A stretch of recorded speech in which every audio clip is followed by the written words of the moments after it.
fazem 9 meses que nós não vemos progresso quanto à inflação. Então a gente tem o cenário ideal para começar a cortar os juros no Brasil, né? Para ter um juros de 9, talvez até menos se o IPCA continuar cedendo. E ele fala o seguinte, que o Fed pode cometer um erro de política monetária, mas não um erro que nós imaginaríamos pós-CPI. O erro de deixar os juros altos por muito tempo e sacrificar, perder o excepcionalismo econômico americano. O IPCA veio muito bom, 0,16 de alto, o mercado estava esperando 0,24. O IPCA mostrou exatamente o que estavam esperando que poderia acontecer nos Estados Unidos. Muito bom dia, boa tarde ou boa noite, senhoras e senhores. Eu, Rafael, estou aqui mais uma vez com meu grande amigo, sócio e colaborador Thiago Pedroso. E que semana tivemos, tanto no Brasil como nos Estados Unidos. Acho que nossa alegria durou exatamente 30 minutos na quarta-feira, entre a diferença de divulgação do IPCA, que foi às 9 da manhã, e o CPI, que é a inflação americana, que foi às 9h30 da manhã, e o mundo mudou de narrativa, né? E acho, Pedroso, sem mais delongas, já vamos entrar, que hoje deve ser um pouquinho mais longo aqui o nosso bate-papo. Enfim, o mundo teve diversos indicadores macroeconômicos essa semana. Teve uma versão generalizada a risco. O ouro, ele não para de subir. Os bancos centrais estão acumulando ouro como nunca antes, tá? E é engraçado até porque o volume de negociação dos ETFs de ouro, que é onde o varejo, nós acessamos, está caindo, enquanto o preço do ouro está subindo. Isso historicamente foi correlacionado. Ou seja, me leva a crer que a compra, a demanda vem do ouro físico através do Banco Central da China, da Índia, de países emergentes, especialmente no Sudeste Asiático. Enfim. Só uma curiosidade. Sabe quem que é o maior produtor de ouro do mundo? Austrália. China. Não, falei besteira. Eu já te falo. Bom, o Pedroso vai trazer esse dado. Eu queria trazer aqui para vocês um resumo da semana rápido em ordem cronológica, tá, pessoal? A gente já vai chegar na questão de juros e inflação e o que o Banco Central americano vai fazer esse ano, porque agora tem embutido 20% de probabilidade na curva futura que a gente pode ver um aumento de juros, Pedroso. Que coisa louca, hein? Olha que coisa louca. E eu não entendo como esses research dos grandes bancos, eu acho uma irresponsabilidade isso. Ano passado, UBS, Goldman Sachs, alguns outros bancos falavam em 6 a 8 cortes de juros esse ano nos Estados Unidos. Ano passado, eu digo 4 meses atrás, em dezembro, tá? Isso foi ficando mais fino, enquanto a inflação americana não cedia. A inflação americana está há 9 meses no mesmo lugar, começou esse ano a 3,1% e hoje está em 3,5%. Então a tese da reflação, de uma reaceleração, né, das pressões inflacionárias, ela vem ganhando importância. E essas casas de research, esses estrategistas macro, eles vão mudando diariamente ou semanalmente as suas posições em relação a corte de juros. Eu realmente não consigo entender isso. Isso só mostra como tudo que a gente escuta de notícia, de previsão macroeconômica é ruído, tá? É isso, é ruído. O Fed ficar falando também diariamente, né? O Fed ficou excessivamente data dependente.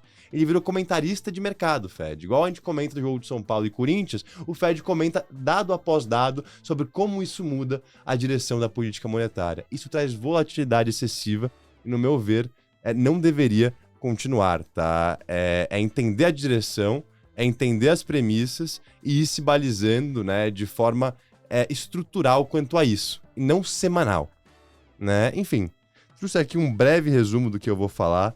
Antes de mais nada, segunda-feira nós tivemos um momento épico nos Estados Unidos que acontece praticamente uma vez por século. Século é 100 anos, Pedroso? Século são 100 anos. Um eclipse lunar. Ou seja, a Lua se encontrou ao Sol na segunda-feira e em diversos estados americanos pôde-se observar um momento, né, de escuridão em pleno dia. Sobe aí um videozinho do eclipse lunar enquanto o Rafael fala. Fazer isso, agradeço muito. Porque de fato foi muito bonito, né? Exato, muito bonito. Mas por que o Rafael, que fala de economia e mercado, tá falando de eclipse lunar? Porque olha que incrível. E olha como o americano gosta de achar uma desculpa para gastar. Em 2 dias... foi injetado na economia através de gastos, né? Então, você vai lá, aluga um Airbnb para ver o eclipse lunar no estado que tá mais aparente. Enfim, isso cria-se um efeito cascata na economia, né? Esse efeito injetou 6 bilhões de dólares na economia americana. Isso é mais do que o Super Bowl, que é o maior evento esportivo dos Estados Unidos, né? Futebol americano, acontece uma vez por ano. E o show de semanas da Taylor Swift, que até o Fed comentou no passado, que estava, né, trazendo, enfim, inconsistências para os dados macroeconômicos, ou seja, crescimento excessivo. Né? Então, realmente impressionante o consumidor americano. De fato, eu acho que esse consumo vem muitas vezes à base da alavancagem, né? Porque a poupança dele não está em níveis historicamente altos, igual estava ali em 2020, 2021, pós os cheques de estímulos de Covid. Mas enquanto esse cara estiver empregado, Pedroso, ele vai continuar gastando. Né? E isso explica, né, em partes, tem várias outras teses que explicam também por que a economia americana é tão forte. Outra coisa bacana que eu vi essa semana, imigração. Sabia que em 2023 a expectativa era que 500 mil pessoas imigrassem para os Estados Unidos? Sabe qual foi o dado real? Qual? 3 milhões. Né? Ou seja, 6 vezes a expectativa. Né? O que a imigração faz? Ela também traz um boom econômico. O imigrante, ele precisa alugar apartamento, ele precisa comer, ele precisa beber, ele consome, né? E é até interessante, porque o aumento populacional cria uma expansão da oferta agregada, especialmente em termos de mão de obra, né? Eu acho que isso explica, em parte, Pedroso, por que a gente está vendo dados de emprego muito fortes, né? 300 mil, 350 mil postos sendo criados mês após mês, e o desemprego ali em 3,8 a 3,9. Normalmente, se vem o dobro da expectativa em termos de criação de empregos, o desemprego deveria cair. Ele não cai por quê? Porque a força de participação da mão de obra sobe, né? É o denominador da equação ali quando a gente calcula a taxa de desemprego. Ou seja, se tem mais pessoa procurando emprego, isso acaba sendo bastante produtivo, né? Bastante positivo em termos de, enfim, não deixar o mercado de trabalho tão apertado e trazer efeitos bacanas em termos de PIB e crescimento. Só um food for thought, né? Uma reflexão que até essa questão da imigração vai ser um grande debate político entre Biden e Trump, tá? Na terça-feira, Pedroso, nós tivemos James Bullard, que ao longo de diversos anos atuou como dirigente e membro votante do Fed de St. Louis. Tá? Hoje ele não está mais no Fed, ele não está mais no FOMC, que nada mais é do que o Copom, o comitê. Mas o Bullard, em 2021, quando todo mundo falava que a inflação era transitória, né, ele já falava que não era. E ele falou em junho de 2021, eu me lembro, que o Fed tinha que subir juros imediatamente, porque a inflação não ia ceder. Naquela época a inflação devia estar 4% nos Estados Unidos. Tá? Ninguém escutou para ele, ninguém escutou ele, dito e feito. Tiveram que correr atrás da curva, correr atrás do prejuízo. E ele sempre foi considerado mais falcão, mais né? falcão. O malvadão do malvadão, mercado, exato. quando ele falava o mercado caía. Ele falou na terça-feira que o cenário base que ele trabalha são 3 cortes de juros pelo Banco Central americano e que ele acredita que a gente vai ter um pouso suave na economia. Com isso, as bolsas vibraram. O S&P, antes do CPI, quando todo mundo estava no modo tensão, subiu 0,6%, né? Eu acho que essa fala foi bastante influente. Até porque, geralmente, né, antes de uma grande divulgação de um indicador, o posicionamento tende a ficar um pouco mais leve. Você não quer dormir posicionado, né? Vamos esperar para ver o que acontece. Dito e feito, enquanto Bullard soltou comentários otimistas com a trajetória de juros, o dado que nós tivemos de inflação ao consumidor nos Estados Unidos veio acima do esperado, com uma alta mensal de 0,4%, que se traduz para uma alta anual de 3,5%. Como eu comentei no começo aqui do vídeo, a inflação esse ano acelerou de 3,1% em janeiro para 3,5% em março. E ela está estagnada no patamar de 3 a 3,5% desde junho do ano passado. Ou seja, 9 meses. Né? Fazem 9 meses que nós não vemos progresso quanto à inflação. Outro dado importante aqui é Core Inflation, né, ou Supercore. O que é o Supercore? O Supercore é o que o Fed olha de perto, porque em tese são os serviços, né, são os componentes que a política monetária deveria atuar. Energia. Se o Fed sobe juros ou baixa, estoura uma guerra no Oriente Médio, o preço do petróleo sobe. Não está na mão do Fed isso. É a mesma coisa com alimentos, commodities em geral, não está na mão do Fed. Então o Supercore é uma métrica filtrada de itens que estão na mão do Fed. Basicamente isso, tá? Ele está rodando a uma média anualizada, levando em consideração os últimos 3 meses de dados, né? Então pega ali 0,5, 0,6, 0,7, que foi a alta mais ou menos dos últimos 3 meses, faz a média e multiplica por 12. Tá? 7,8%. a média anualizada muito do por conta Supercore. do mercado de trabalho aquecidíssimo também lá, né? Pedroso, esse dado de CPI, ele tinha uma importância extra no mercado, porque muito se falava, o próprio Powell falou, que tinham efeitos sazonais na inflação de começo de ano. A gente viu isso no Brasil com o Sim. reajuste do preço da educação, né? Enfim, entre outros componentes. Então, realmente, janeiro e fevereiro, o pessoal aumenta preço. Isso reflete ali em leituras mais quentes. Mas março também veio quentíssima, ou seja, 3 leituras de inflação acima do esperado.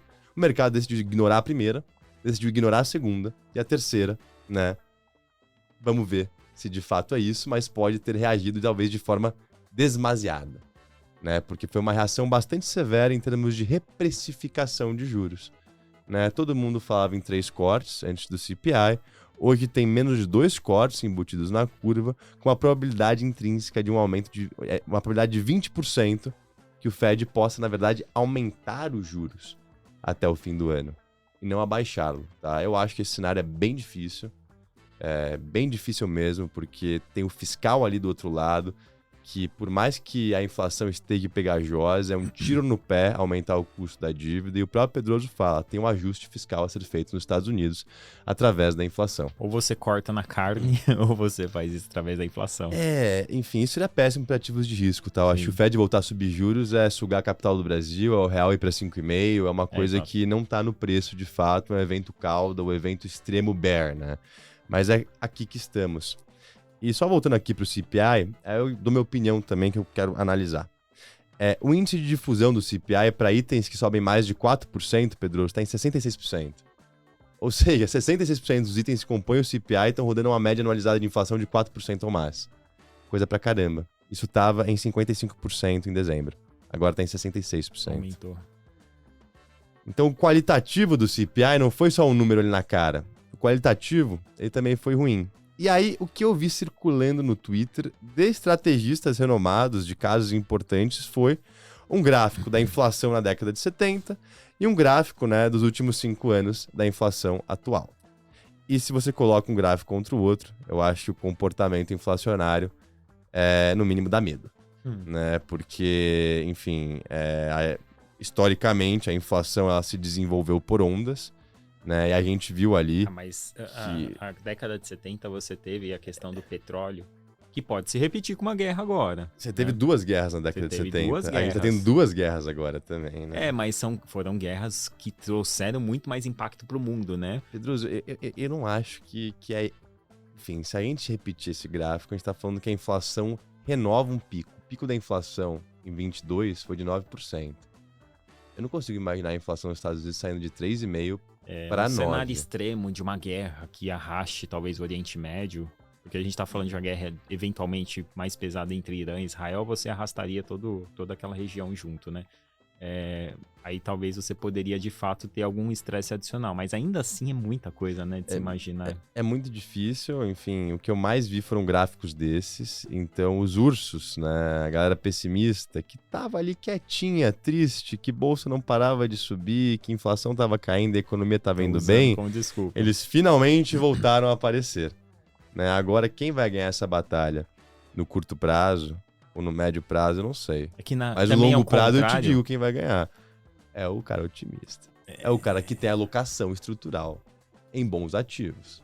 Que aqui também, o que acontece? Eu acho que também tem toda a questão mundial da época, né? A gente tá vendo a inflação cair no mundo inteiro. A China tá exportando deflação. É um cenário que é difícil imaginar que possa acontecer nessa intensidade, pelo menos. E o contrário, né? Se a gente não tiver nenhum estresse, né? Se essa guerra não trouxer alta de preços de petróleo, essa deflação do mundo tem que uma hora bater nos Estados Unidos. Perfeito. Ou os Estados Unidos vai exportar a inflação. O que vai acontecer? Perfeito, porque a gente teve dado de inflação na semana passada na zona do euro. Exato. Veio abaixo da expectativa. E da China também. Da China veio abaixo da expectativa também. A zona do euro tá rodando 2,4% o CPI de lá. E essa semana, na quinta-feira, a gente teve decisão de juros do Banco Central Europeu, que decidiu manter a taxa inalterada. E a Christine Lagarde, o comunicado dela ao mercado foi interpretado como frouxo, como dovish, porque ela falou a seguinte frase: nós não somos dependentes do Fed. Né? Nós atuaremos, né? Nós vamos cortar juros possivelmente antes que eles. Né? Ela deu a entender isso, o mercado adorou. Não é à toa que posso falar das bolsas americanas, as bolsas europeias andaram.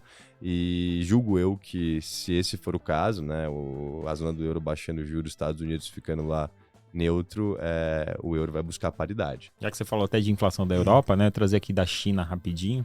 Essa semana teve dado de inflação lá, o mercado estava esperando uma alta de 0,4% e ela veio com alta de 0,1%. Deu um banho de água fria, né? Porque o mercado já tinha pego o dado de inflação do mês anterior, que foi, se eu não me engano, 0,7%, você lembra? Veio bom, né? Veio super positivo, foi 0,7% alto, foi bem acima. Foi o mercado, isso. Agora a economia talvez está pegando um pouco dos estímulos. Tiveram gastos também na semana passada no feriado que tiveram acima do esperado, que saiu na segunda-feira esse dado, né? A inflação veio terça ou quarta e jogou água nisso tudo. E o PPI lá, se eu não me engano, eu não tenho esse número aqui, mas ele ficou com 2,4, 2,8 negativo. Não, mas ele, sim, em linha, negativo. Mas ele foi uma deflação. Então, a China está exportando deflação, principalmente preço ao produtor, né, que mostra mais essa questão. Enquanto a China está exportando deflação, a gente tem que lembrar que está acontecendo um processo de nearshoring, né, de realocação das cadeias produtivas que estavam operando ali no Sudeste Asiático, principalmente China, para, né, o Ocidente, especialmente México, né? Isso tende a deixar a inflação acima da meta. Essa transição energética também que a gente vive, né? Sair do combustível fóssil e ir para a energia renovável. Quem vai pagar essa conta? Isso exige gastos governamentais mais frouxos, maiores. E aí a gente vai para o grande jabuticaba do século, da década, que é o fiscal. Um fiscal frouxo demanda monetária apertada. Um fiscal frouxo gera pressões inflacionárias. Uma dívida maior cria-se mais inflação porque tem mais dinheiro circulando na economia, tá? E aí, Pedroso, eu acho a grande questão disso tudo é o seguinte... Eu não acho que a gente vai ter que... Eu não acho que a inflação volta para 2% nos Estados Unidos. Mas eu não acho que precisa voltar também. Eu acho que uma inflação rodando entre 2,8% e 3,2%, com um crescimento estável, cara, é sucesso. Né? Tem até um economista que eu sigo, chama Mohamed El-Erian, que ele foi o CEO, estrategista-chefe da Pinko por anos, e hoje é o economista-chefe da Allianz. E ele fala o seguinte, que o Fed pode cometer um erro de política monetária, mas não um erro que nós imaginaríamos pós-CPI. O erro de deixar os juros altos por muito tempo e sacrificar, perder o excepcionalismo econômico americano. Né? Hoje os Estados Unidos está rodando com uma economia fortíssima, uma inflação acima da meta. Né? Por que tem que trazer para 2%? Né? Talvez 3% não seja ok, talvez entre 2% e 3% como faixa de inflação para uma nova meta mais leniente, um Fed ali apoiando a economia não seja o novo mundo. Mas seria um cenário de complacência com essa diferença ou de alteração de meta de inflação? Complacência com essa diferença. É isso que ele fala, tá? Ele fala que aos poucos o Fed tem que comunicar de forma sutilmente ao mercado. O Powell tá fazendo isso, já tá? Fazendo, ele mudou o PCI fazendo, de 2,4 para 2,6 no último Summary of Economic Projections que teve, né? Mas continuou 3 cortes na curva. E uma coisa importante, né? Diferente do Brasil, né, o mandato ali do Banco Central é de controlar a inflação ali. Não precisa se preocupar com a economia. Nos Estados Unidos é diferente. O duplo mandato, é desemprego e inflação. Exato. E, enfim... E para você controlar o desemprego, você tem que olhar a economia. Não tem como ser o contrário. Não tem jeito. E, com certeza tem que olhar a dívida também, né? Se você deixa os juros altos por muito tempo, o que acontece com o orçamento? É esperado que a partir do ano que vem, a maior linha de despesa do orçamento americano é pagamento de juros de dívida. Vai ultrapassar a Previdência. Vai ultrapassar a Previdência, o Welfare, Social Security, que hoje é o maior gasto do governo. Tá? Então, são são fatores a se considerarem. Uma coisa importante, Pedroso, que aí, vou dar um alívio aqui pro pessoal que falou, caraca, vai voltar a subir juros, né? Que isso? Um dado, vamos esperar mais, mas no CPI, voltando a falar sobre ele, sabe qual componente contribuiu para 40% da alta ali anual que a gente viu de 4,7% do Supercore, que é o que o Fed olha, que são os itens mais sucintos ali à política monetária? Fala aí que eu tô vendo aqui. Seguro automobilístico. Seguro automobilístico. Subiram meros 2,2% o preço de você assegurar o seu carro no mês. Se você anualiza isso, a gente tá falando de 25%. Tá? Caraca. Eu não sei ler isso, Pedroso. Eu posso talvez chutar uma leitura. O preço de automóvel, no geral, subiu muito, né? Porque você teve alta do preço de componente, você tem os carros que precisam de mais componentes caros, né? Como chip, porque eles estão cada vez mais inteligentes. Então, o preço do seguro vai acompanhar a variação de alta do preço de um bem desse. Eu chutaria isso, porque eu não acho que aumentou o roubo nos Estados Unidos para justificar essa alta. Eu chuto que é isso também. E se você olha o gráfico, tá subindo mês após mês. Sim. Não é que foi um outlier, né? Tava abaixo, nada subiu, opa. Então, é que esse é o cenário que nós brasileiros percebemos muito, né? Sei lá, um Corolla que em 2019 era 70 mil reais, um Corolla Zero, agora é 150, é mais ou menos isso. E você sabe qual é o peso disso aqui no PCI? Bola. Ah, é zero. Zero. É aí que eu queria chegar. Né?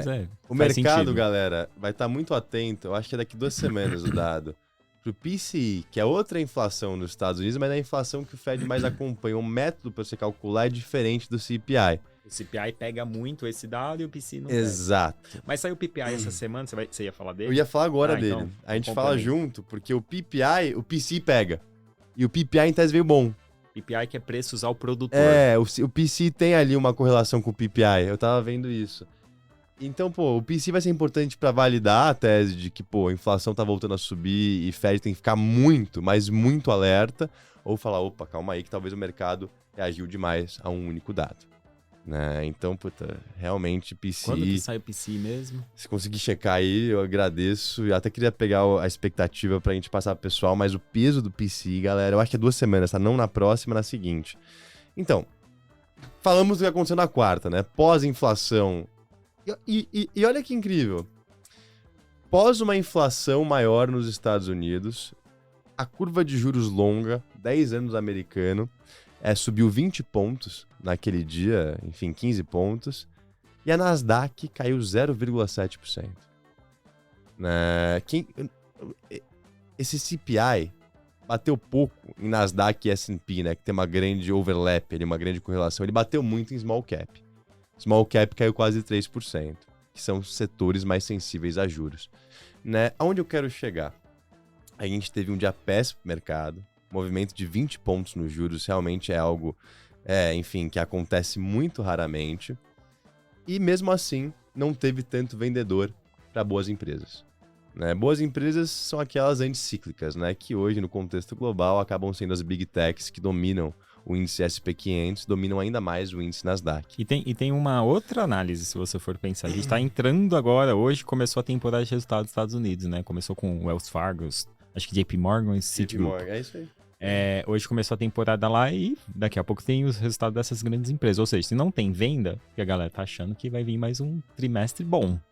Isso. Então, você ter uma inflação mais alta, com a economia indo bem, e aí você deixa de cortar juros esse ano e corta em março do ano que vem, você acha que seria ruim pra Bolsa Americana, é isso? Acho que não. PCI, dia 26 de abril, sai às 9h30 da manhã, tá? São 2 semanas mesmo, né? Exato. É isso, galera. Esse é o dado, tá? Coloca aí no dado calendário, que mexe com os mercados, tirando a guerra, né? Que pode mexer Porque tá bastante. muito esse debate, né? De, seguro automobilístico, não vai entrar no PCI. Aí você vira e fala, e o PPI entra. Então a galera que tá otimista ainda com a trajetória da inflação tá usando esses argumentos. Se o PCI subir mais do que o mercado coloca, aí é banho de água fria pra galera que tá otimista. Tá certo. Então, Pedroso, é mais ou menos nesse ponto que eu queria chegar vamos lá. A gente teve uma leitura de inflação acima do esperado, porém o pano de fundo da economia americana me parece que não se alterou tanto. E é um pano de fundo positivo, onde provavelmente a gente tem o Fed pronto para engajar num ciclo de longo prazo de corte de juros. Tá? Ou seja, corte de juros ao longo de 24 meses, talvez, né? Mesmo que seja devagar. Pode ser devagar se a economia estiver indo bem. Sou muito mais um Fed cortar pouco a economia indo bem do que um Fed cortar muito a economia indo mal. Tá? Esse ponto é importante. A gente ainda tem, né? Eu gosto de deixar isso claro, 6 trilhões de dólares em fundo caixa. Então o posicionamento, por incrível que pareça, para as bolsas americanas, ele não tá tão pesado quanto se imagina. Né? Você vê a alocação de fundos, não tá tão alta assim. Né? Tem muito dinheiro no escanteio. Tá? Eu acho que isso serve ainda como um grande amortecedor à bolsa. E por isso que o mercado tem atuado talvez como Rocky Balboa, né, Pedroso? Ele toma uma porrada, mas ele volta. Ele toma uma porrada, mas ele volta. Ele volta rápido, cara. E geralmente ele tá vencendo a batalha, né? Essa porrada tá parecendo mais um tapinha ultimamente, né? Toma uma porrada e volta. Por que porrada e volta? Porque o PPI saiu na quinta-feira ontem, a gente tá gravando aqui Mercado sexta-feira. Enfim, não vou entrar nos componentes, mas a alta mensal foi de 0,2. A expectativa era de uma alta mensal de 0,3. Né? E aí a Nasdaq renovou máxima histórica. Ontem subiu 1,7% a Nasdaq. Até porque a máxima histórica, literalmente, né? Até porque o PPI, ele tem dados lá dentro dele que é utilizado, que é referência para o PCI também, né? Então, o mercado fez essa leitura. Pô, se o PPI foi melhor, então talvez o CPI estava exagerado. É exatamente isso, Pedroso, mas, pô, aí eu coloco outro gráfico aqui, que é o PPI últimos 12 meses, né? Enfim, a trajetória. Pô, hoje tá em 2,1% o PPI, né? O maior nível desde abril do ano passado. E é o mesmo gráficozinho do CPI, né? Parece que quer romper uma resistência, né? A inflação, parece que ela quer voltar a subir. Então, galera, eu acho que é um ponto crítico, você consegue interpretar o mundo através de uma visão... Mas você tem uma outra análise desse gráfico, né? Ele tá dentro de uma média, um padrão médio ali. Pode ser. Enfim, eu só queria mostrar porque, pô, olhar a variação mensal e não contextualizar com a anual seria enviesado. Tá, então, só trazendo isso, o mundo ele consegue interpretar os dados, copo meio cheio, copo meio vazio. Essa semana, né, decidiram olhar o copo meio vazio, mas como a gente muito bem sabe, o mercado é bipolar e curto-prazista, né, Pedroso? O mercado é curto-prazista, esses movimentos que a gente vê diários são curto-prazistas, né? Por isso que existe assimetria. Porque se você pensa no longo prazo e o cara que tá te vendendo pensa no curto prazo, eventualmente você pode fazer um bom negócio. Né? Aí que moram as oportunidades. Mas eu acho que eu falei demais. E só para finalizar de novo, com aquele ponto da inflação rodando acima de 2%.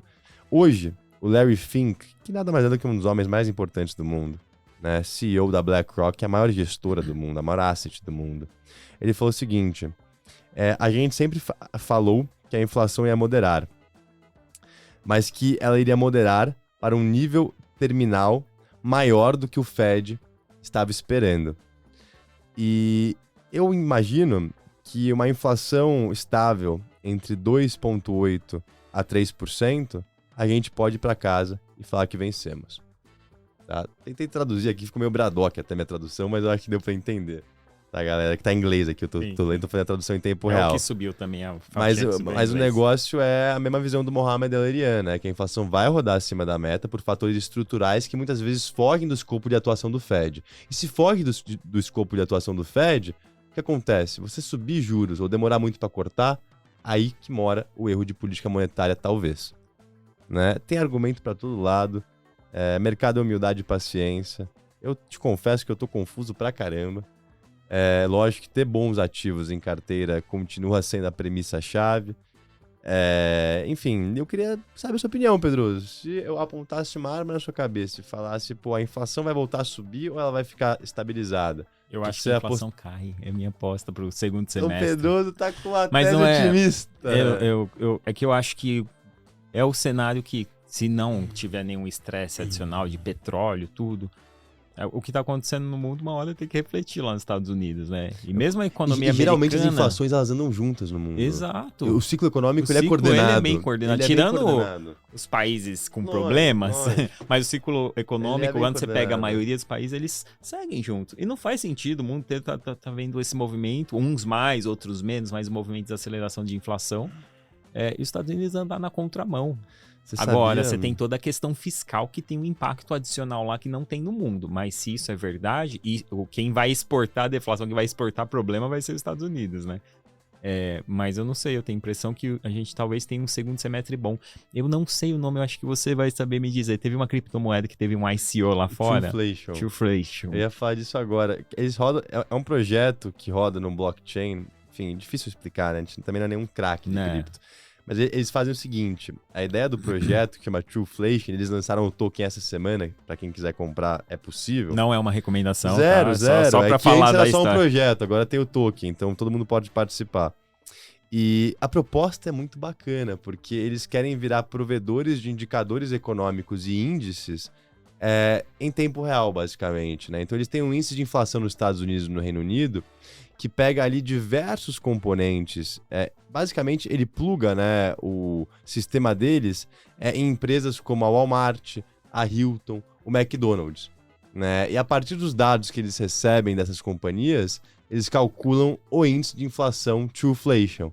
Né? Enfim, tem toda a metodologia. Eles alegam que a metodologia do CPI é arcaica, e mais importante, é um dado defasado, ele olha muito para trás. A metodologia do CPI é o último Em 1999 que mudou. A última mudança foi em 99. Em 99, então, pô, 25 anos sem mudar. E eles alegam também que usar um dado atrasado para tomada de decisão te leva a tomada de decisão errada. Porque o CPI é olhando para trás, não é olhando para frente. O dado deles, em tese, todo dia muda em tempo real. Então, eles têm até um plano de assinatura que custa $250 por mês para você ter o serviço premium deles. Eles querem vender esses dados para empresas para conseguirem atuar na tomada de decisão, tá? E é engraçado, porque lançou em 2020. E em 2021, final de 21, quando a inflação nos Estados Unidos... Desculpa, meio de 21, quando a inflação nos Estados Unidos estava rodando a 4%, no Trueflation estava rodando a 7,8%. Né? Então, com base nesses 5 anos, menos que isso, 4 anos que roda, você vê ali que antecipou. Tem 3 a 6 meses de defasagem, mas tá antecipando. E hoje, o Trueflation mostra uma inflação nos Estados Unidos de 1,74%. Rapaz, se acontecer isso é... Não, esse é o melhor... Esse projeto é festa. Não, e esse projeto, se acontecer isso? Não, aí o cara vai se... Pô, um projeto sensacional. A Coinbase, que é a maior corretora de cripto americana, ela é investidora. E eles alegam que tem uma correlação desde 2012 em 0,97 com o CPI americano, com 3 a 6 meses de defasagem. Que absurdo. Cara, se isso for verdade, Pedro, a gente descobriu uma mina de ouro aqui. Enfim. Não, e outra, né? Qualquer decisão do Banco Central americano vai ser muito bem acertada. Na verdade, acabou a inflação do mundo, né? Porque tudo bem que assim, é impossível você ter a previsão do que vai ser a inflação daqui 6 meses com uma confiabilidade muito alta. Por quê? Porque ele tá olhando, projetando, vai ser 1,7, mas se estourar uma guerra entre Irã e Israel, que ninguém sabe se pode estourar, e o petróleo for para $200 o barril, acabou. Não tem qualquer modelo preditivo que pegue esse negócio. Mas, num padrão normal, ele vai acertar na maioria das vezes. E você, de fato, você vai sempre ter como tomar a decisão muito antes do que a inflação acontecer, né? Isso parece bom demais pra ser verdade. Exato, mas vamos lá. Qual que é a pegadinha, Pedroso? E aí, só voltando aqui, ó, a gente tinha falado do ouro, o maior produtor do mundo, que eu tinha falado que era a China, e é a China. A China ultrapassou a Austrália em produção de ouro e a gente sabe o motivo. 2 motivos eu chutaria. Eu achei que eu tinha acertado. Primeiro motivo provavelmente é aumente reservas. E o segundo motivo que a China é um parque industrial do mundo, né? O ouro é muito utilizado para componentes eletrônicos. Você, por mais que seja muito pouco, né? Acho que se você considerar todos os iPhones do mundo, todos os computadores que são fabricados na China, eu acho que acaba sendo um número relevante, então com certeza a China tem uma produção muito grande para abastecer a própria indústria interna também. Mas, além da China e da Austrália, o terceiro maior é a Rússia. Por que será? Então aqui tá talvez uma explicação do porquê que o ouro está subindo. E a gente talvez vê uma demanda nos ETFs da vida talvez não tão alta, né? Porque esses caras... Que não é o varejo que está comprando. Exato, exatamente. É o Banco Central, e o Banco Central não compra ETF, né, Pedro? Ele deve comprar ouro físico. Eles não vão... Quem vai confiar vai confiar no ETF lá, gerido pela BlackRock americana? Se explode uma guerra, é confiscado. Exato, o cara vai guardar o ouro lá bonitinho na sua reserva, mas... Dado interessante aqui. E aí vamos lá para o Brasil rapidão. Acho que Brasil, embora tenha algumas coisas, acho que não é tão demorado. Só deixa eu abrir aqui. Então, Brasil, o que nós tivemos, né? Você falou lá do IPCA que teve essa semana. Saiu o IPCA e depois saiu o CPI americano, a inflação ao consumidor americana, que estragou a nossa festa, né? Porque o IPCA veio muito bom, 0,16 de alta, o mercado estava esperando 0,24, o IPCA mostrou exatamente o que estavam esperando que poderia acontecer nos Estados Unidos. Aquela alta na inflação no começo de ano, porque em janeiro o IPCA veio acima do esperado, muito por conta dos reajustes, e agora caiu, porque não teve mais reajuste. Embora serviços ainda continue pressionado, também a inflação de serviços veio relativamente comportada, mas nos últimos 12 meses o serviço ainda está um pouquinho mais alto, né? 5,09, vocês podem ver aqui. Mas o IPCA ele fechou em 3,93% nos últimos 12 meses. Então a gente tem o cenário ideal para começar a cortar os juros no Brasil, né? Para ter um juros de 9, talvez até menos se o IPCA continuar cedendo, mas isso só vai acontecer se o Trueflation tiver certo e os Estados Unidos tiver um juros de 1,7% no final do ano, porque se não cai juros lá, aí fica difícil, né? A inflação de 1,7% no final do ano. Então, o IPCA foi um dado super positivo, mas depois, no mesmo dia, saiu o CPI e a Bolsa Brasileira derreteu aí 1,6%, se eu não me engano, Todo no mundo dia. tava, a gente acordou ali, né? Viu o IPCA, falou, Tá ih, será que o feio. CPI confirma? Você vê como tá diferente, né, os dados, né? A gente tá mais parecido com a Europa, até com China, e os Estados Unidos tá lá no mundo dele, à parte. E aí, o que tá acontecendo, né? Tá aumentando o nosso diferencial de juros entre Brasil e Estados Unidos. Aumentando não, perdão, diminuindo o nosso diferencial de juros Brasil e Estados Unidos, né? Porque a gente tá com inflação menor, tem mais espaço para cortar juros. Estados Unidos tá cada vez mais difícil de cortar juros. O mercado tá falando que agora não é mais 3, chegou a ser 7, né? Só para lembrar. Cara, No ano passado, o mercado chegou a projetar que ia ser 7 cortes. Todo mundo falando. E agora, começo desse ano ali, mudaram, parou para 3 e agora estão falando entre a uma gente e nunca 2. comprou esses 7 cortes. Sim. 3 cortes eu comprava. 3 cortes era possível, mas 7... eu comprava. E aí, o que tá acontecendo, né? Eu tô mostrando aí um gráficozinho do DI 31, que é a curva, o contrato de DI negociado lá na B3, né? Projetando juros longo. E olha a alta que nós tivemos, né? Esse contrato saiu aqui de 10, praticamente 10% para 11,37%. Então, curva de juros aqui no Brasil estressou bastante e vem impactando no mercado. A bolsa, na verdade, brasileira, ela continua no movimento bem lateral, encontrou uma resistência, encontrou um suporte ali, vem trabalhando dentro desse movimento. Mas agora, hoje, o mercado deu uma estressada um pouco mais forte por questão dessa história, se eventualmente pode ter uma guerra ou não. Se tiver, talvez a gente perca esse suporte. Se não, eu acho que o movimento continua o mesmo. E esse movimento está muito ligado à questão de fluxo, né? Falta de fluxo estrangeiro, falta de fluxo local. A gente está vendo um fluxo mais baixo aqui na bolsa local, que vem impedindo o mercado de ir para qualquer lugar. Então a gente acaba ficando nesse movimento bem lateral. E aí, um outro dado aqui, né? Tesouro Direto. A taxa do papel de inflação avança e atinge o maior valor em 11 meses, né? Esse mesmo movimento nós vimos na alta dos juros, aconteceu no juros real também. Isso, infelizmente, é ruim para a nossa bolsa local, né? A gente está vendo, de novo, os títulos voltando a pagar taxas máximas, o que concorre diretamente com o fluxo para o mercado de ações. Quando o IPCA mais 6 começa a aparecer nos holofotes, né? Eu vejo muito Twitter, né? Normalmente é a oportunidade. E pra bolsa, né? Para todos. Fundo de bolsa, marca né? fundo. E aí, será que agora é fundo? Então, era isso que eu pensei. Galera, voltou o IPCA mais 6, voltou. Tudo bem que o IPCA mais 6, no passado recente, ele bateu algumas vezes, né? Mas marcou, de certa forma, algum fundo, deu uma melhorada, aí voltou para 6, e a bolsa depois continua andando. Mas sim, né, historicamente tende a marcar, né? Pode estressar mais um pouquinho, enfim, mas tende a marcar fundo de bolsa. E também tende a marcar um baita ponto de entrada para quem está procurando renda fixa, né? Porque você olha nas janelas, essa taxa, né, de IPCA mais 6 não é tão comum. Então, quando bate, é um momento, uma oportunidade de você ter exposição a renda fixa com taxa indexada ou pré-fixada muito boa. O que aconteceu essa semana, né? O Congresso enfiou uma jabuti na PL do DPVAT, né? Sabe que é uma jabuti, né? Uma tartaruga. E por que a jabuti, né? A jabuti, ela gosta de se enfiar nos lugares, né? E no caso aqui, do Congresso, o que eles chamam de jabuti normalmente é algo que foge totalmente do propósito específico daquele projeto de lei, né? Então a gente estava falando de um projeto de lei para voltar a ter o DPVAT, né? Para quem não sabe, o DPVAT, seguro obrigatório de veículo, que caiu lá com o Bolsonaro e agora eles estão botando de volta, então a gente vai ter um custo adicional ali. Mas junto com o DPVAT, eles botaram uma mudança no arcabouço fiscal. Não tem nada a ver com nada, mas foi aprovado uma mudança aí que garante ali uns 15 bilhões antecipados para o governo, né? Um dispositivo que ele poderia antecipar se ele atingir ali algumas metas de arrecadação ao longo do ano, mas ele só poderia acessar isso no segundo relatório bimestral de receitas e despesas, então teoricamente antecipou que ele poderia acessar a partir do primeiro relatório, que já aconteceu em março, ou seja, ele já pode ter acesso a isso.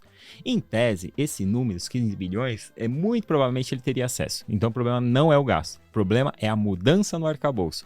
Por quê? O arcabouço foi programado ali, foi aprovado para ser uma regra de longo prazo, e aí você vê que qualquer coisinha eles vão lá e já começa a mudar, né? Que regra é essa, né? Será que ela fica de pé mesmo?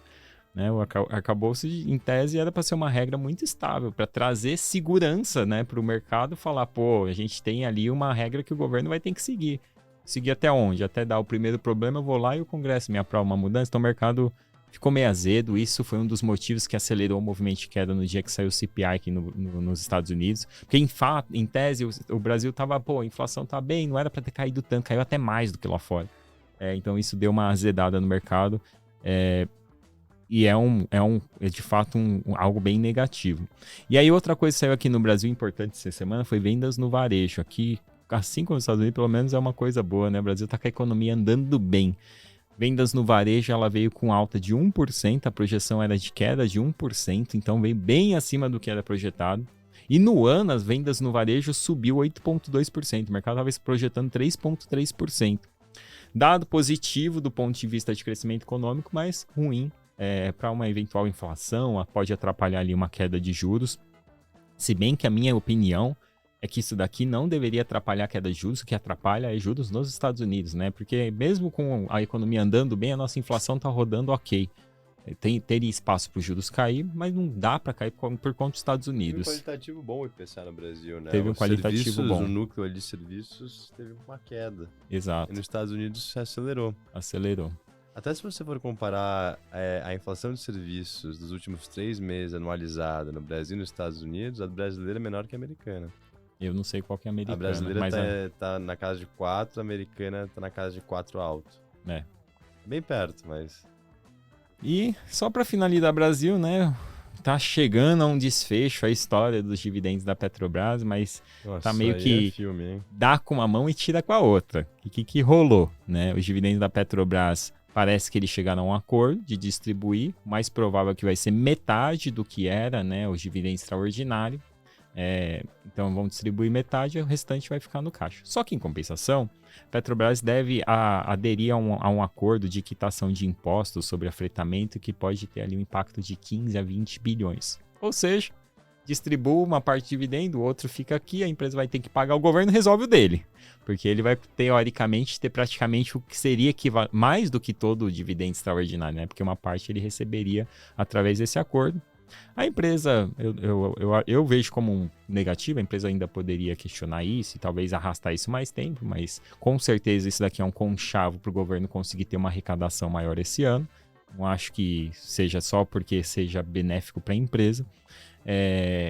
Mas de qualquer forma para o investidor pelo menos chega a uma resolução dessa questão de investimento dos dividendos extraordinários e ele vai receber isso. Eu acho que tira uma pressão do papel. E do outro lado também o Prats parece que com isso deu uma acalmada nos ânimos, pelo menos por enquanto. Prats parece que fica, mas um estresse no preço do petróleo, eu duvido que o Prats fique no poder lá na Petrobras, porque provavelmente você vai começar a ter uma pressão muito maior para a Petrobras subir o preço de combustível, e aí eu acho que começa a criar uma encrenca maior, e aí eu acho que começa a criar uma discussão maior em cima da Petrobras.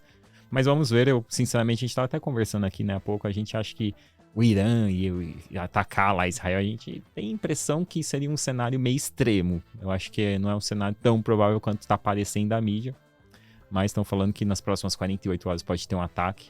Descobriremos, né, na semana que vem. E por fim, o Ibovespa aqui fechando a semana com 0,67 de queda, até que tá tranquilo, né, perto da volatilidade que a gente viu hoje, porque ele subiu, caiu, Renovou no fim... a mínima do ano, porém, né? Renovou a mínima do ano, o Ibovespa com a queda de hoje, com o estresse que tá tendo nos mercados hoje. Tá difícil. Ainda nesse movimento lateral, a gente precisa de uma confirmação. Do ponto de vista técnico, precisa de uma confirmação semana que vem para ver se perde e vai para baixo. Mas, inicialmente, a tendência é que ele deve ficar nesse movimentozinho lateral se não tiver nenhum estresse adicional. E da minha parte é isso. Eu acho que eu termino... Ah, não! Tem uma fotinha importante aqui, ó. Você chegou a ver essa foto? Foto do nosso vizinho, o Wolverine do Paraguai. O Milei. E o Elon Musk, por que eu trouxe essa foto? Por que eu trouxe essa foto? Na verdade eu queria linkar, né? Acho que tá na mídia, todo mundo vendo aí o Elon Musk brigando com o Alexandre de Moraes. E aí o Milei tá lá nos Estados Unidos. E aí ele teve um encontro com o Musk e ele ofereceu pro Musk: pô, você vai tirar o Twitter do Brasil? Traz aqui pra Argentina. A gente fica do lado. A sede fica no Brasil, da América Latina, né?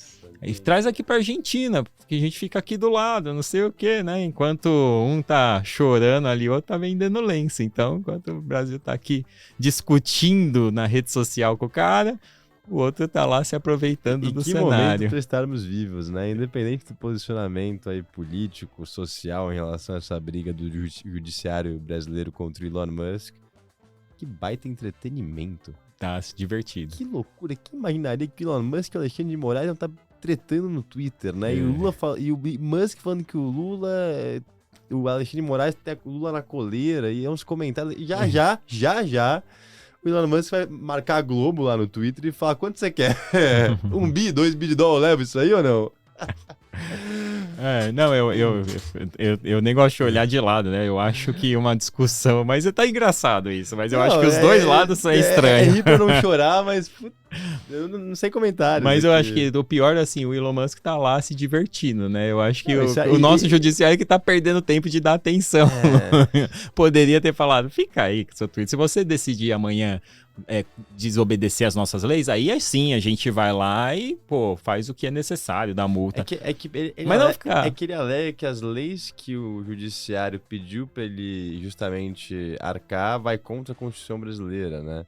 E ele fala também... Aí é uma discussão que deveria ser feita no ambiente certo. E ele fala também, Pedroso, que o judiciário brasileiro pediu pra ele bloquear pessoas no Twitter no ano passado. E o bloqueio, a ordem judicial deixava clara que teria que vir do Twitter. Que essa pessoa violava as linhas de conduta do Twitter e não da justiça brasileira. Foi aí que ele se irritou. Isso antes do Musk assumir o Twitter. Que ele recebeu, não foi? Essas ordens? Não sei. Pelo que eu entendi, foi antes do Musk assumir o Twitter. Mas vamos encerrar aqui. 7 da noite. Fechou, pessoal. Tomar um chopp, que somos filhos de Deus. Um abraço a todos. Abraço, tchau, boa noite.